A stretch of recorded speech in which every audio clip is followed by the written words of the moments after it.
I'd like to read you just a short section here from Revelation 21. Then I saw a new heaven and a new earth, because the first heaven and first earth had passed away.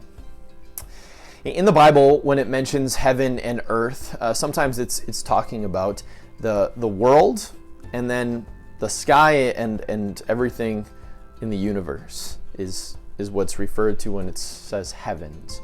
And that's exactly what Genesis 1:1 is saying when it says, in the beginning God created the heavens and the earth. He's saying God created the entire universe. And so this passage undoubtedly is talking about the same thing, and it's talking about the heavens and the earth passing away. Now, as you read that section, there's maybe a few different thoughts that come to your mind. One is that this new heaven and new earth, what does that actually mean? How is that going to come about? And there's basically been two theories among good theologians over the years. One is that the whole earth and universe will be annihilated when God comes back on Judgment Day. And then God will create a new heaven and a new earth from nothing.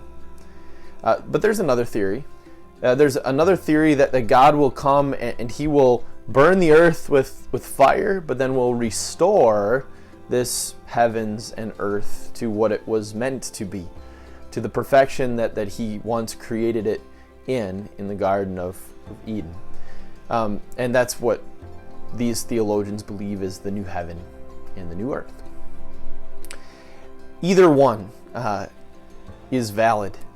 Either one is a pretty good theory, and we're not going to be able to get to the bottom of either of them. But from both of those theories, from this passage, we can come up with this kernel of truth. The one that's really the main takeaway from this. We don't necessarily need to know what the new heaven and earth, how God is actually going to bring that about. But what we'll know about the new heaven and the new earth is this, that it will be different than the old one. That it will be different because there will be no more crying, no more pain, no more suffering, no more separation from the ones we love, and we'll be able to see Jesus and worship him. It will be unlike this life.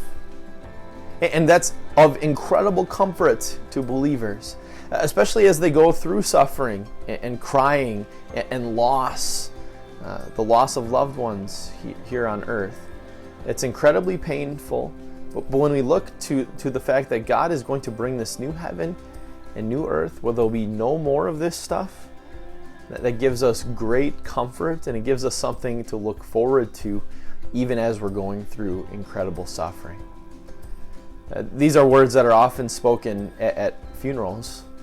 And they're spoken at funerals because they bring comfort to those who are grieving loss, because they know that their loved one is now in heaven where there is no more crying, no more pain and suffering.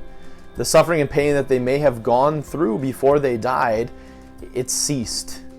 That's done. And one day, they know, as they sit at that funeral, they'll see their loved one again. They'll see them, and when God comes back on Judgment Day, they will see them with their own eyes, in the flesh, in this new heaven and new earth that God has prepared for believers.